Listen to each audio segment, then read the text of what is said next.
So, pinadalan tayo ng Magine ng few products. Ito, gusto nilang makita natin. Gusto nilang ma-review ko itong smart bike headlight. Ito yung kasama sa AT series nila na AT1600. So, 1600 lumens na raw to. Tapos, pwede mong ikabit dito sa C506 nila na Magine bike computer. Gusto nila ng honest review, bibigyan natin sila ng honest na review. So, eto, open natin. Tingnan natin kung anong mga features nito. Product. May kabigatan siya, pero hindi ganun kabigat Meaning parang it feels like may, alam mo yung parang humawak ka ng bike light, alam mo na maganda yung materials na ginamit. Yun yung first impression ko sa kanya. Ang ganda ng finish kasi parang siyang gunmetal na finish. First impression, nagagandaan ako sa kanya kasi simple lang siya. Parang madali siyang bumagay sa bike. Very subtle lang yung branding niya. So we'll see. Kakabit natin siya dito, C506. So ayun, honest review ang kailangan nila. Bibigyan natin sila ng honest kasi honest tayo, di ba? Okay, so sineset up na natin yung Magine bike computer. Kailangan mo ng one lap fit na app para ma-set up mo tong Magine. The first time ko siyang gagamitin. So, ngayon, na-update niya lang yung firmware. So, about 20 minutes matapos na yan. Na-connect ko na yung bike light dito sa app sa phone. Dito, pwede kong ma-on yung ilaw. Pwede ko rin ma-off. Dito, makikita mo rin yung kung ilang percent na lang yung natitira dun sa ilaw. Okay, so lahat ng display mode, makikita mo yan dito. Yung low brightness na setting natin. Ang sabi niya rito, ang remaining is 6 hours and 29 minutes. So, ito medyo helpful talaga to kasi dati, pag gumagamit ako ng ilaw, medyo hirap ako malaman kung ilan na lang. So, kunyari, nag-medium brightness ako. Ayan, which is this one. Sasabihin niya rin na 3 hours and 14 minutes pa yung natitira. Pag nag-high ako, yan, in real time, sasabihin niya naman na 1 hour and 43 minutes. Tingnan natin yung daytime. Sa daytime, ito, ang tagal nito. So, nasa 20 hours and 27 minutes. Nighttime flashing, sobrang tagal. 105. So, pag nagtitipid ka talaga, malalaman mo, may 105 hours pa ako natitira. Ang dami yan. Tatry natin to sa labas. Off muna natin. High-tech, no? Okay. So, yung Magine itong smart bike light nila, nakaset up to actually na naka-lock. May lock siya dito. May control siya. So, dapat kailangan i-press mo ng 3 beses. 1, 2, 3. Ayan. Ibig sabihin mag-on na yan. Ngayon, sa sensors, ito yung sensor niya. Nakikita nyo. Naka-white siya. Kailangan maging blue to make sure na naka-connect siya. So, green. Ayan. Blue. Pag nag-blue, pasok na. Ayan. Nag-blue na siya. So, nag-connect na yan. Ngayon, pagpasok natin dito, may profile ako na ginawa, Gene. Start ko lang. Ayan. Yung battery life niya nilagay ko, which is now is 100. Try natin kung gaano pa. Ayun, ang lakas. Gawin natin medium. Lakas nito. Parang actually, yung low niya malakas pa rin eh. Ito yung low niya. So, ito yung dim. Actually ito na yung pinakamababa niya. So malakas talaga yung ano. Try natin. Ito tayo sa mas madilim. Yan no. Lakas. Ang ganda. Sobrang liwanag niya talaga.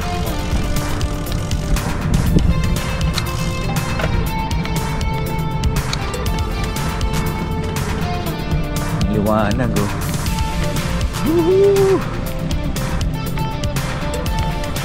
Try natin yung iba.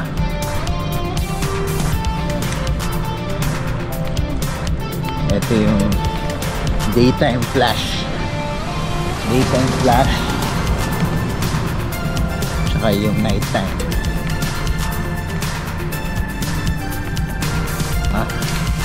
Low light niya. Yung low light. Low light, medium light, high light, tsaka yung max. Ayan na yung 1600 na lumens. Lakas. Sobrang liwanag niya. So sa mga nasubukan kong ilaw, eto yata yung pinakamalakas. Tapos sabi ng Majin, dahil nga syempre pag malakas yung ilaw mo, bilis uminit. So ang gagawin niya, pag tumigil ka, gagawin niya, medyo i-dim niya ng konti para medyo mabawasan yung heat. Kasi nga baka mag-overheat yan. Yun yung problema ng mga ilaw. Etong smart bike light nila, mababawasan yun. Mababawasan yung incident na mag-overheat. Magdidim to.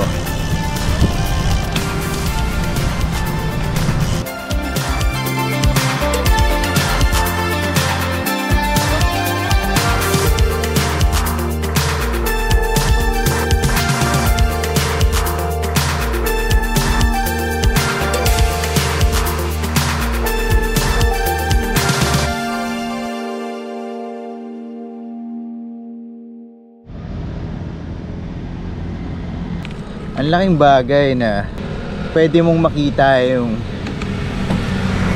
battery life nung ilaw mo, lalo na kung multi-day ride na kadalasan sa gabi yung ride. Minsan may mga rides na ang simula talaga gabi. So ang laking tulong nito sa mga nagra-ride na gusto nilang malaman kung may natitira pa bang battery yung ilaw nila, di ba? Hindi mo kailangan mag second guess. Ayan, makikita mo yan dyan. Ngayon medyo matagal na rin ako nagbabike, so nasa 86%. Naka high naman to. So kunyari kita mo ang bilis maubos, so siguro change ka ng flashing. Yun yung nakikita akong malaking benefit nitong or advantage nitong smart bike light ng Majin. Okay, so fresh from Audax Antipolo, laspag pa. Yun nga, pinadalan tayo ng Majin smart bike light nila, yung latest nga na AT1600.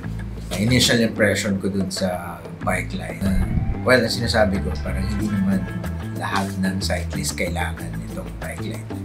Pero I would say, kung mahilig kang mag-night ride, talagang nag-multi-day ride ka na talagang ilaw yung sobrang kailangan mo, no? Talagang makakatulong sa itong smart bike light. Unang-una, yung nagustuhan ko dito is yun nga, mamomonitor mo yung battery life ng ilaw mo. Kasi usually, pag gabi na, no? Tapos medyo laspag ka na. Basta ilaw ka lang ng ilaw eh. Hindi mo alam kung kailan mo kailangan i-conserve yung ilaw mo. Ito yung bike light na makikita mo doon mismo sa bike computer mo, na makikita mo na nandun pa rin yung meron pa akong magagamit na at least 30%. Kasi nung isang beses nagra-ride kami, I think yung Batman Loop. So pababa na kami ng Pilinia. Biglang nawala yung ilaw. Tapos walang kailaw-ilaw dun sa daan. Lumulusong ka. So yun yung pinaka feeling ko na talagang kailangan mo. Hindi lang siya parang diba? Kailangan ko pa ng smart bike light. Kailangan ko. Pero darating talaga. Ako nung tinride ko siya a while ago, na-appreciate ko yung capability na kaya mo ma-monitor yung battery life. Pangalawa na nagustuhan ko dito sa AT1600 Imagine is yung pwede mo siyang gamiting power bank. Ayan, kadalasan yan, pag long ride yan, talagang biglang, nawalan ako ng battery sa phone. So, una mong gagawin, di ba, magdadala ka pa ng power bank. So, kung may dala ka nito, meron pang battery, pwede mo siyang gamitin as power bank. Itong Magene na bike light, actually, pwede mo rin siyang, hindi lang siya for Magene devices makakabit. Actually, pwede mo rin siyang ikabit sa Garmin Edge 530, basta 530 and up yung mga models. So, pwede mo siyang gamitin. Isa pang advantage nito is yung linkage niya between Magene devices. Meaning, kunyari yung heart rate monitor mo, pwede mo siyang ikabit doon sa bike light. So, kunyari, na-reach mo na yung maximum heart rate mo, pwede mo siyang i-set up para mag-blink. Although, yung Magene na heart rate monitor, actually, pag na-reach mo yung maximum heart rate mo habang maahon ka, magba-vibrate yun. Pero kung gusto mo ng additional feature na magbi-blink pa to remind you na malapit ka ng mamatay, okay din siya, pwede rin siya. Pero sana huwag naman mangyari yun. May mga features naman na parang kahit ako naman, honestly, I won't bother to even tweak kasi masyado ng time-consuming for me. Pero meron siyang capability na mako-customize mo yung light modes. Meaning, kung gusto mo mas nagbi-blink ng mas mabilis or mas mabagal, pwede mo rin magawa dito. Pero for me, parang hindi ko na siya kailangan. Hindi ko na kailangan tweak yun. As it is, kung anong setup meron to, as it is, okay na sa akin. So, ang price nito is around $69 USD. So, around 4,000 sa pera natin. Medyo may kamahalan. Kung ang tinitingnan mo is ilaw lang naman yan. Mas maraming mura, di ba? Pero yun nga, for me, kung meron kang extra 2,000 pesos. Kasi usually yung price range ng mga ilaw naman na decente na is around 2,000 pesos.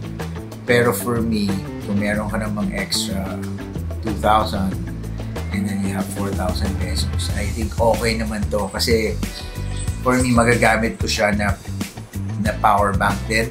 So hindi na ako kailangan magdala ng power bank. And yun nga, yung feature na monitor ko yung battery life, malaking bagay sa akin.